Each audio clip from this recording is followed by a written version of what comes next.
everybody. Welcome back to the Just Make It Pretty podcast. Today, our topic is leveraging your OSC for marketing success, and we're going to sprinkle in a little bit about bridging the gap between sales and marketing. So let's dive in. Welcome to the Just Make It Pretty podcast, the slightly unhinged marketing podcast for home builders and beyond. I'm your host, Sarah Haynes, also known as the Pixel Wizard, and my goal is to tackle the tough stuff that goes in behind the scenes in marketing and offer actionable tips, creative insights, and a little bit of humor to spark some creativity. I'm so glad you're here. Now let's get started. Hi, Shari. Welcome back. Hey. Okay. It's been a minute since you've been on. Thank you for coming back and talking about this topic. Basically, we talk about this like all the time. So this is just going to be an insight into our conversations that we're having all the time and trying to talk about like why this gap exists and how the OSC can fill it. Absolutely. Let's go. Sounds good. Okay. Shari, before we get into it, let's do a little recap because there may be new visitors that don't know who you are. So introduce yourself and tell us like one quick thing about why you love the home building industry. First of all, who doesn't know the Make It Pretty podcast by now? Catch up, people. I'm Shari Morton. I'm a partner here at Shared Drive, and I'm tasked with the title of Chief Growth Officer, where I focus on opportunities for us to grow and improve the industry. I was very decisive about my job title because I wanted to work on things that I was passionate about every single day. And I've grown to be incredibly passionate about this industry because I find that not only is there a lot of room for opportunities, but there's also a lot of places to take inspiration from to create those improvements. I'll be perfectly honest, when I looked at the industry initially, I was like, man, this is like so archaic. We're very much things are the way that they are. Why would we change it? But as I became more and more involved in this industry, I've changed my mind because there's just pockets of really brilliant people who have been here, who've had the ability to make huge changes. And I think, to make things short, that's the thing I love about this industry. If you have a big idea, you can make a big impact. And I don't know that many industries offer that. And you know me, like I love to create waves. So let's get into this topic. So I feel like the elephant in the room is always, oh, sales and marketing aren't getting along. There's this friction, like they don't understand each other or whatever. And I do think there's been improvements made. And I've seen a lot of builders talking about how they bring marketing into their sales rallies and they're sharing different data now so that everyone's on the same page. So I love to see that. But I definitely think that there's still some disconnects happening. And I want to talk about that. So why do you think that friction exists? I've been a little bit obsessed about like the concept of high school and nostalgia. So I'm going to go into this metaphor, but I feel like marketing people, for the most part, there's no such thing as a true fact across all the board, but for the most part, marketing people are geeky, shy, eclectic. They're not great about saying, hey, look at me. They're more of, look what I created. I hope you like it. If you don't, like, it's fine, but I'm going to like freak out if you don't, quietly, and not tell anyone about it. And then sales side, they're closers, they're performers. They're the ones that are comfortable in the limelight. They like to talk about themselves. They like to talk about their products. So you have two very different mindsets. And for salespeople, they like, if you're proud of what you've accomplished, if you have an opinion, then speak up. And marketing's, I don't want to. Yeah. And but for the marketing side, it's like they do a lot, they accomplish a lot, and they know a lot, but because they don't vocalize it often, I think they get ignored most of the time. And then there's the whole issues of boundaries. Salespeople are really good at getting what they want. Marketing people aren't as great about getting what they want. So I think that friction is just working together and having different personalities and not truly understanding what the other person brings to the table, and not understanding that the two different people communicate in a very different way. Yeah. I think too, it's like a speed thing. Like from my perspective over here in my marketing world, sales is they're focused on I want immediate results. We got to get these sales. They're like very like right now, fast, fast. which is perfect for their role. But when that comes into or put on marketing efforts, like marketing is like, we want long-term strategy, we're bringing brand awareness. Like these are things that take time, and we want time to be able to create campaigns and things like that. And so it's like immediately we're just like not moving at the same speed. And so it feels like we're just going in different directions, even though we're actually working on the exact same goals and we're working towards the exact same KPIs. It's just like different speeds make it feel like marketing is pulling back sales or sales is always rushing marketing. And it, from my perspective, that's where the misalignment starts. Totally. So from the sales side, what do you think is, what did they need in order to make their job like the best that it can be, like either from marketing or from other parts of the company? What is something that that sales really needs to feel like they are aligned with the rest of the company? I think sales needs to understand the why behind the what. I think everyone needs to understand the why behind the what. I can't tell you how many times my marketing team will send out an email to everyone but sales, right? And then sales gets a call like, oh, can I go ahead and book an appointment with you with my client because of your incentive? And they're like, what incentive? So that garners a little bit of resentment, I think, in a marketing meeting. When you talk about the strategy that you have, it's very rarely conveyed to the sales team. They don't know. They don't know what your strategy is. All they know is you print collateral for them, you keep the website nice. And if they have any ideas or whatever, they can tell you about it. But you guys are like the wizard behind the curtain. They don't know what's going on, nor do they ask, to be fair. So they're just like very much focused right here, and you guys are like out there looking at the landscape and figuring out what's down the pipeline, and they're just like focused in the deal, in the customer, in the home. And that goes to your whole timeline issue. Yeah. And I think marketing is always looking for a shared alignment. And a lot of times it's not made super apparent, or it's not talked about in like sales rallies and things like that. Marketing is working on the same KPIs, and that all of these little things that take time but build, like social media, that take time to build but actually do contribute to getting those leads in and doing all that. It's just not talked about. And you're totally right. Like marketing, we're not good at bragging about ourselves. At least that's the stereotype. There are some out there that are really good, and I admire those people because that's what we need to do. We need to be a little bit better at bragging about ourselves, because otherwise, yeah, there's nothing, like, how would anyone know?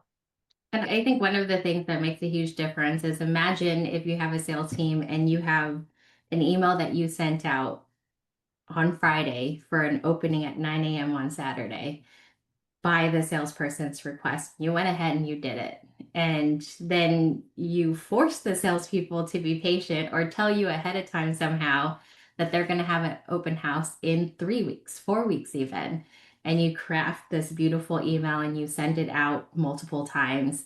Imagine if you showed them scenario A and then scenario B, and you're like, so would you rather go to your open house with a 13% open rate and 4 people come? Or would you rather tell me 3 or 4 weeks ahead of time and I get 30, 40 people out there? Which one is more worth your time?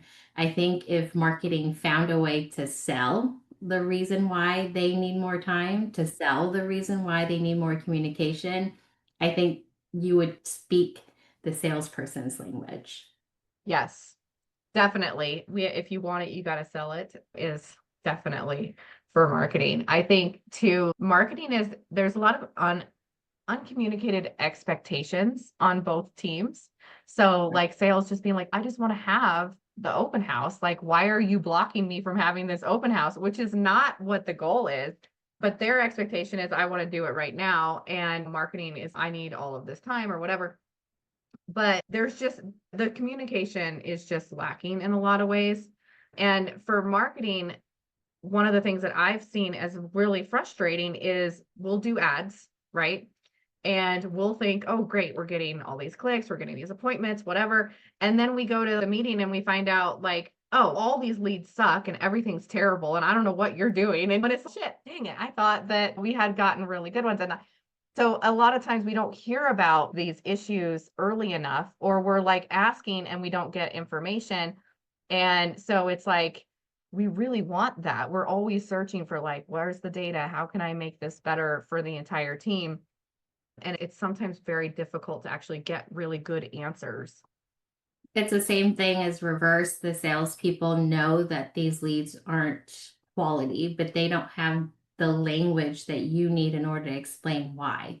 They Yes. get that these leads suck. These are not real leads, but why? Because they're all dog groomers. And they're not all dog groomers. It's some of them are dog groomers and they come from the source. And if they could give you more information in order to pivot and strategize, it would be helpful as opposed to these leads suck.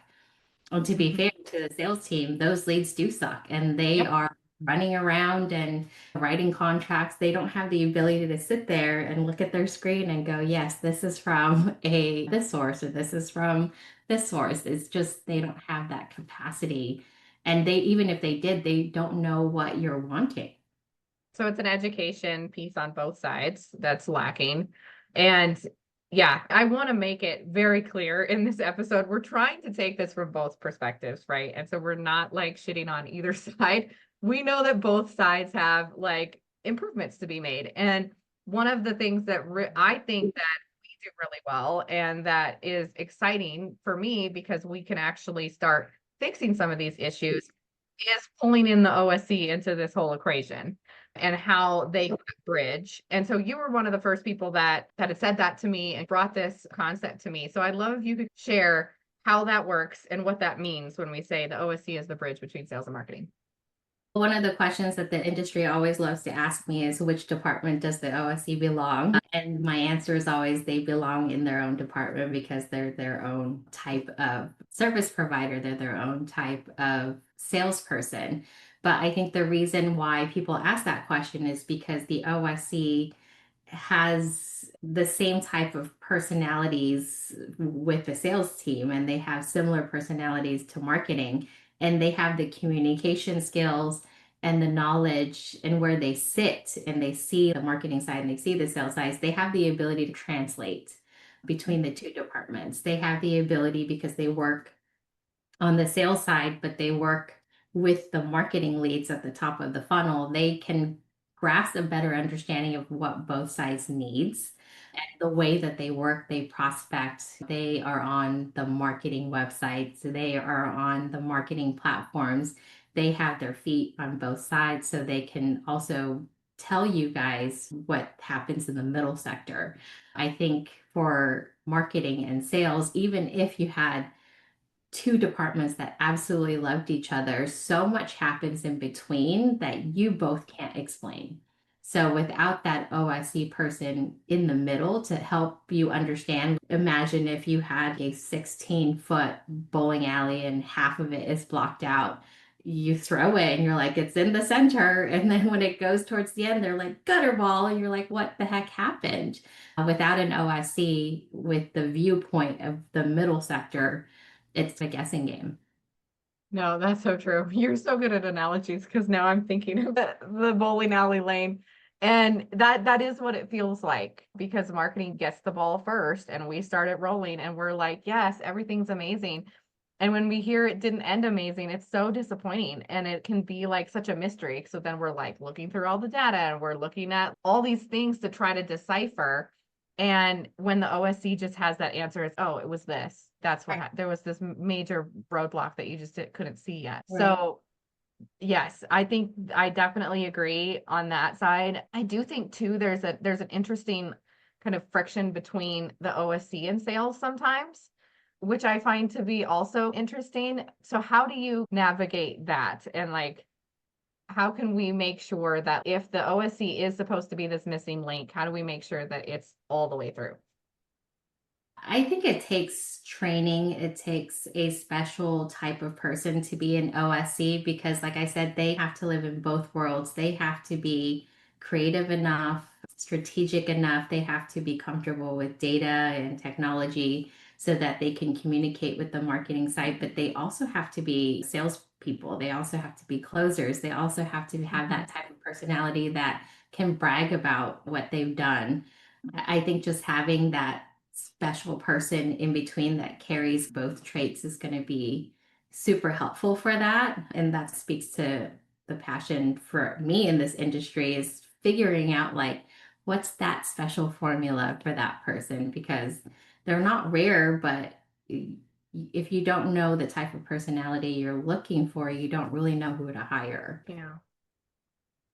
Yeah, for sure. I have seen like the best OSCs, like they're so helpful and they're such a guide and they're so patient and they're such good communicators, but that they also are, they can be super direct and they're like, hey, this is what it is and here's the numbers. And they're very like organized and task driven. And I don't think I could ever successfully do that job because it's such a duality of your personality almost. Yeah, you have to be a little bit schizophrenic sometimes. I had a salesperson who covered for me for quite a while, and she was fantastic. She's a fantastic salesperson. And she understood a lot about marketing. She understood a lot about a lot of things, but her inability to sit still and not move from her desk for 8 hours killed her. And by the time I came back, which was only like 4 or 5 days, she was like, thank God. I could never sit in front of a computer and just be like, hello, thank you for calling Builder. Hello, thank you. It's just like, no thanks. But it wasn't the fact that she didn't have the skill set. She could set an appointment like nobody's business. She understood the whole gamut of things, but because she's a salesperson who liked getting up and walking around and checking the models, she did not have the ability to sit here and be an OSC. So there's just so many like pitfalls Mhm. to you could be personality wise this perfect OSC, but your physical desire to not be constrained to a desk or a computer can make you just not a great OSC. So there's a lot of things to watch out for. Yeah. I'm really glad that you do the hiring for OSCs on our team because it's a lot of boxes to check and they are just so uniquely good at that. So going back to like how does OSCs work with sales? What are some tips that you could give OSCs and like to make that OSC sale relationship better? I honestly think it comes from leadership and it comes from setting proper expectations, because one of the things that I hear all the time, and even within my own leadership circles that I've worked with, is this idea. And I talked to David Hagan about this. We have a process, right? It's like we set an appointment and the salesperson is supposed to tell you, yes, they showed up. No, they didn't. Here's what happened. And a lot of OSCs take that literally and they haven't updated the appointment in 17 days. And what happened? And they're like, we don't know because they didn't update it. I think a good OSC, even though the process is the salesperson needs to do these things, they just naturally want to know what happened to the appointment because they're so emotionally involved. They're going to call the buyer, they're going to call the salesperson, they're going to encourage the salesperson to do what they're supposed to do. And I think a lot of people are going to fight me on this, but I feel like an OSC's responsibility and job first sides with the sales team. It first sides with their marketing department, it first sides with their sales team, and then the second responsibility is going to be for the customer. Because if you don't have that whole process down, if you are an OSC and you can't build that relationship within your own company and your own people, then you really have no business trying to do it with a complete stranger over the phone. I think that's a really, it's not as popular of an opinion, but every time we go into a builder and there's friction and the customers are unhappy, the salespeople are always 100% protective of their leads. And I go in and I change the mindset of that OSC. It's like, hey, just figure out why they're insecure about this appointment, figure out why they're not updating the appointment, figure out why. And when we solve all of our whys within our own inner circle, then everything else falls into place. I don't think there is a single salesperson out there who isn't going to hear the why behind it and get that reinforcement and not eventually be like, oh, yeah, that makes sense to me as to why I'm doing this. I think that management just says, hey, use the CRM system, update this appointment. And there's really no Mhm. why am I doing it? Because sales, like, they're not just sitting there like waiting for appointments. They're closing their own deals. They're following up with their backlog. They're doing a million things. Like I challenge you to sit in a sales office and it's like ADHD nightmare. So if you Yeah. can't help them prioritize why something is important, it's never going to work out. Yeah. So basically what I hear you saying is OSCs, you need to OSC your sales team first. Yes, before you do anything, OSC your sales team, call them. Like Mhm. I always tell my OSCs, if your call isn't like VIP on their cell phone, work on that because Mhm. you have to train your sales team to be like, oh my gosh, Sarah's calling. Hold on. Yes. What's going on? What's happening? That's the excitement and the priority your OSC needs in order to get that buy-in and get the results that you need. I think marketing is a little bit easier because we're just like, oh, this is so pretty, or here's the feedback. That relationship is a little easier to forge because we are both sitting in an office. We do work at a slower pace. We do have that ability to sit there, but salespeople are just like, go. So it's a Mhm. little bit harder to get them to like, hey, focus. Yeah. Yeah. I agree. I agree with all of that. So on the marketing side, then, how can we, if you were to give all the marketers out there, like your best advice of what you're not doing right now with your OSC and should be, what would it be? I think the OSC will be able to tell you why a lead isn't quality or why a source isn't working or why a email didn't perform. They're the ones that hear that first feedback from a buyer. Oftentimes I find a lot of OSCs don't know what they don't know. So I will ask, why aren't we getting appointments this month? And they're like, I don't know, things are really slow. And I'm like, interesting. Has anyone said anything about like school or whatever? COVID is a really great example.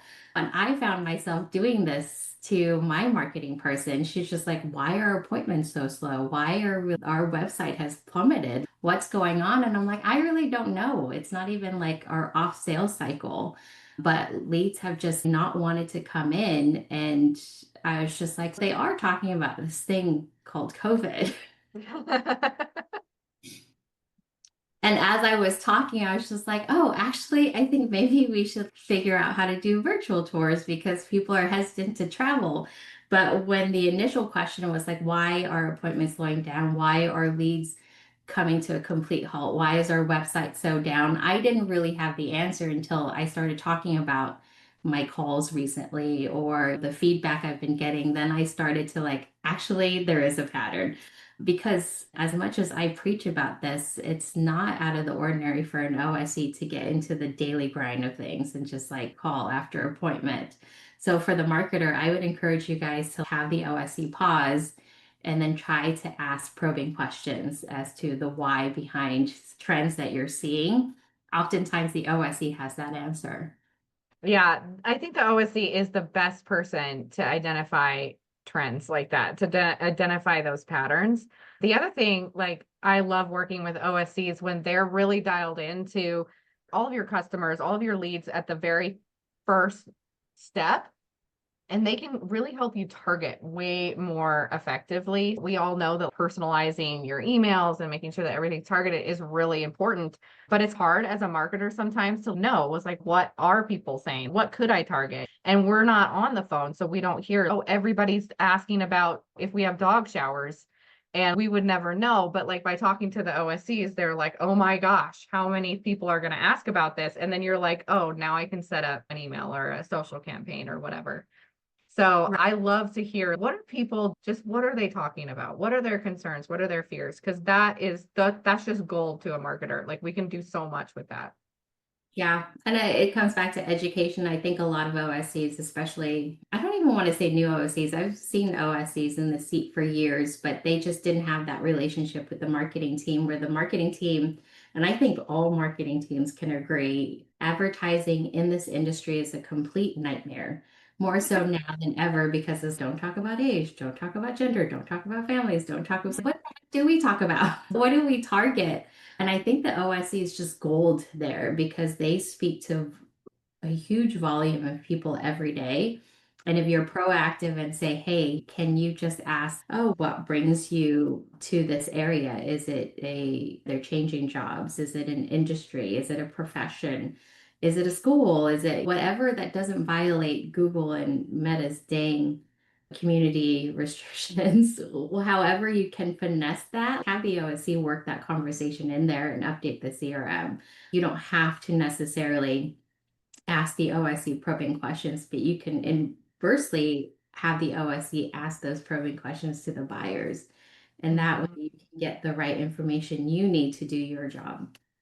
Yep. Yep. I had a really interesting conversation on the podcast a few episodes ago about how personas a lot of times are like wish lists. So this is who we want to have in this community, but we put that together in the beginning, and then a lot of times it's not ever updated. It's not necessarily always correct. And so like data is definitely going to be a great way for you to edit that. But getting some of that just directly from your OSC, you can get like early indications as well, especially if you don't have like advanced analytics set up and things like that. That's the human way to get it. Right. I think people coming from what location is really, I just had a conversation with a broker today.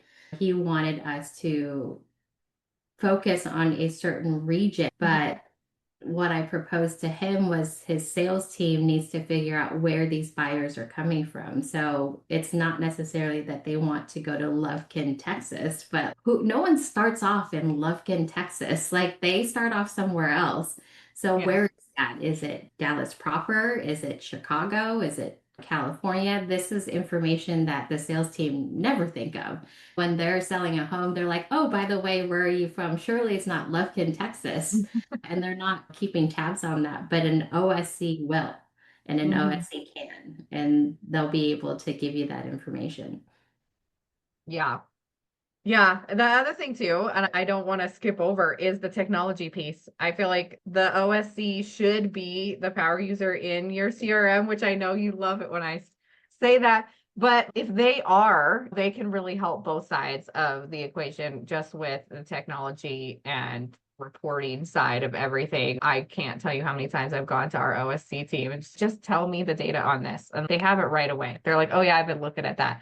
And it's really convenient and easy. And I think it's a quick way to unify the teams right away. If everyone goes to the OSC for that, then, now we're all talking to the same source.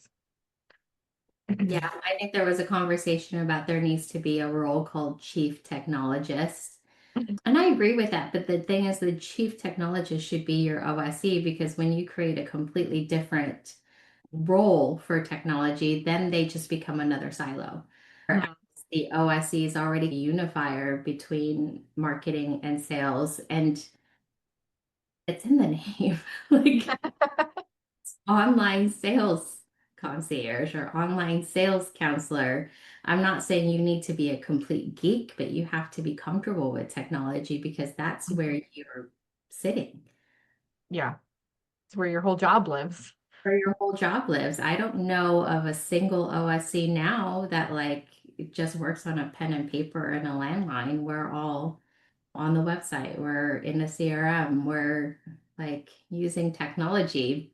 And I want to be clear, I know plenty of amazing OSCs that are not complete tech geeks, but they are tech savvy and they're curious. We have an OSC here that we hired, and she said, I'm not that great with a CRM. I'm not that great. And I hired her anyways because I could tell she was very curious. She's like a go-getter.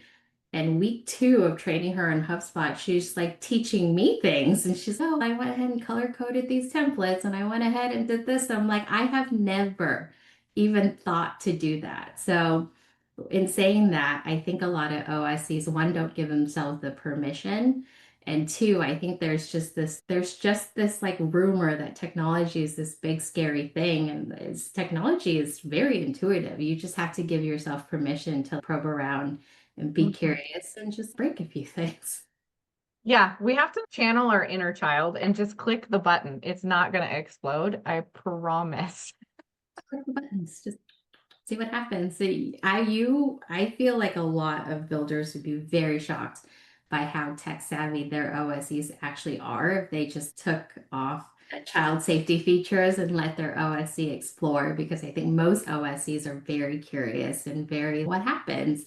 I think that's the whole crux of who they are personality wise. And I just feel like if you put a curious person who wants to help in front of a computer, they're going to somehow be tech savvy.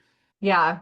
I think in a lot of builders, it's a missed opportunity to allow the OSC to have ownership over that too, and do a training or help your sales team or help your marketing team learn how to do things in there. And like everybody likes to have that thing that's, oh yeah, I'm the expert in this.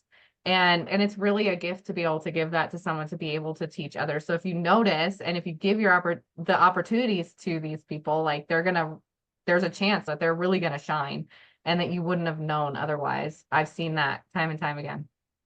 And I like to tell the story of, as a new OSC, I crashed my builder server for 3 days.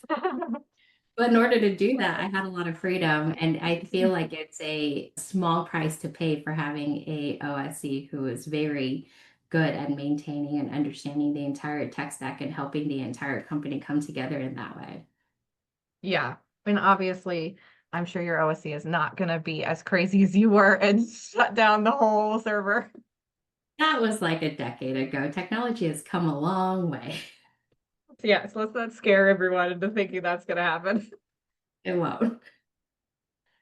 So the very last thing I have on my points that I wanted to say was also about celebrating shared wins. I feel like the OSC is perfect for that and being like that shout out of, oh my gosh, we got this appointment and this salesperson did such a great job and they came from this email that marketing did. And like they can really be that cheerleader for everyone.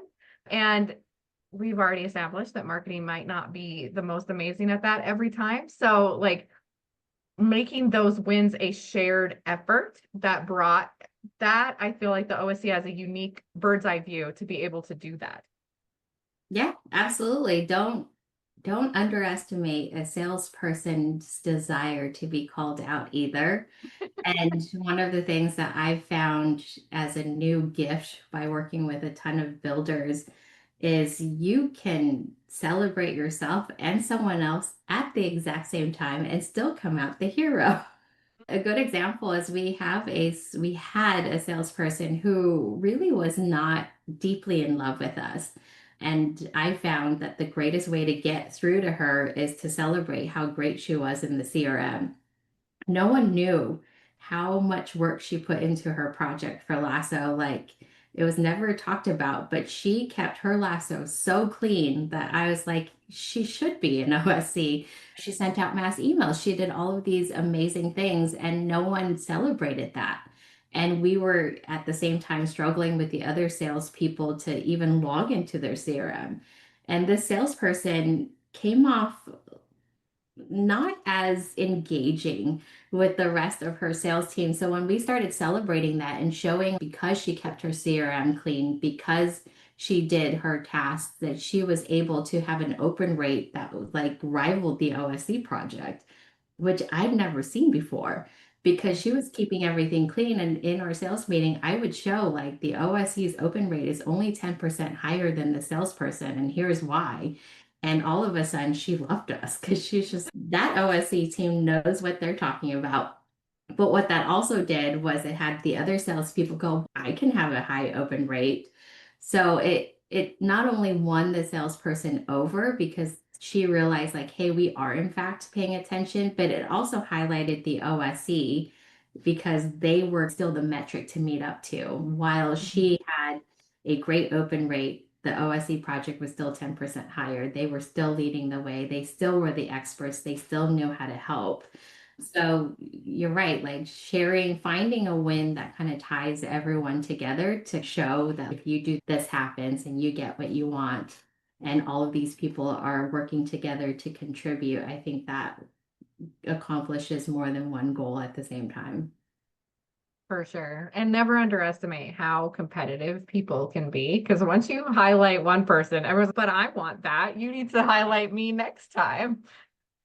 It's funny because we see that within our own marketing team, Chelsea, who like would be shy as heck The other Hmm. day, she's just, did that lead come through LinkedIn asking for a friend? The friend is me. And I was beyond shocked because I was like, first of all, yes, she's right. I did the worst sales thing I could have done and forgot the marketing contribution. But we had created this like shared culture of wins so much that this very shy, very humble marketing person was just like, what about me? What about my needs? What about my thoughts? And that was such a huge win for us because I'm like, Hmm. yes, we're showing marketing that if you celebrate your wins, you're gonna get what you want. And that's the cooperation of us, the salespeople. Yep. That's the power of shared KPIs too, because that's a sales win, a sales KPI, but marketing also has that same KPI. She is tasked with getting leads through LinkedIn. So like I need to mark this on my spreadsheet. So you better tell me. For sure. Shared wins, shared KPIs, shared goals. And we should all have sales goals because it's all the same sales funnel. Hmm. Yeah. Yeah. So for me, the big takeaway is better communication, sharing more things, and just like making this an effort. I think a lot of builders, we're very busy. We're going a million different places. We're trying a million different things. The market's over here doing a crazy thing, and we're like trying to figure it out. And these little details are sometimes missed, but the impact can be so huge and can turn around so many things. I'm sure that you agree, like when we see the OSC and the sales team like really getting along and working together really well, like everyone's KPIs and numbers go up. So it's so important, and we can't forget as leaders to put the effort into unifying our teams. Yeah, I'm leaders. That is probably one of the best things that you can do for your company and for your end of month and quarter numbers. If you have a desire to do better in your job, take that initiative to reach out and talk to people. I think that you're the one that pointed out one of the things that Shared Drive does. One of the things that I do well is I force people to talk to each other, which is crazy. That's even a superpower to mention. But I find that people are just, they go into work, they put their nose down and they grind. And it's like, you don't have to grind if you look up a little bit and just look around and be like, you can help me. Come over here. Let's talk about this. Working smarter, not harder, often involves another person. Yep. And I think we do a good job, not to toot our own horn, but I think we do a great job of uniting teams. And that's one of the first things that we do when we get into any builder. We're like, okay, we need to bring that person into this meeting. Okay, who does this? Why aren't they here? We need to talk to them. And all of a sudden, everybody's talking and they're like, oh my God, you work here too? Crazy. And it's like everything gets better, but it's really just that like we put effort into it right away and we know that it's important. And we get some weird looks sometimes, but the results speak for themselves. Do you have any last words for marketing teams, OSC teams, sales teams, the entire building industry we talked about today? Like, what's your final words for them? I think just get out of your own comfort zone and do one incredibly uncomfortable thing that helps you connect with another department. And we're talking about online sales and marketing and on-site sales right now, but there are so many different departments within Mhm. your own organization. Talk to your design center, talk to your lender, talk to everyone and understand what's their pain point. And you'd be surprised at how often you guys can solve each other's problems. Yeah, yeah. We just talked about such a small part because there's construction and there's so many other departments, your customer care and your warranty and like the when you think about it, like your buyer's going to talk to all of them. Your buyer's going to experience this whole thing. So for your internal teams not to is just it's wild. Yeah, we should all be saying the same things. We should all be in defense of each other. I think one of the biggest problems I find within our industry and within each builder is we're on our own team and we're not really watching out for each other. And I get it. I think the reason why we're not watching out for each other is we don't see how when we're in alignment and when we're in defense of each other, we actually help each other out. A great example, I just spoke to that same broker we're having a hell of a time with marketing and sales because our warranty is not great. So even though our marketing team is killing it, even though our online sales team is killing it, even though our sales team is killing it, because our process for post close of home is not great, these really happy customers are having a very terrible time once they close their home and they're going back and they're talking about it. So you can take that all the way to the front of the door and then it could all Mhm. just fall apart. And if we're not helping our construction team, we're not helping our warranty team, everything that we've done up to that point is just trashed. Yep. Yeah, remember, you can go back and edit your Google review. So your customers don't stay happy. They can go back and undo that happy 5-star review. And you're right, we forget that. I think my tip would be to encourage builders to set up like a quarterly meeting where it's like a joint strategy meeting. Like this is the goal, is to just say, how can we help each other? Where are our gaps? What can we do to improve communication or to get you information that you need faster, and just allow each department to talk about not only their struggles, but things that like they feel like each department is doing well, and just have a unifying meeting. And I think quarterly, but really this could be as much as you'd like, but you just got to put some effort into it. Agreed. All right. Thank you, Shari, for coming on again. I love having you on, and I'm sure I will again, but this is such a great topic, and I appreciate all of your information that you shared today. I hope that it was helpful for all of our listeners. So if anybody wants to get in contact with you to have this amazing experience that we've talked about, how would they do that, Shari?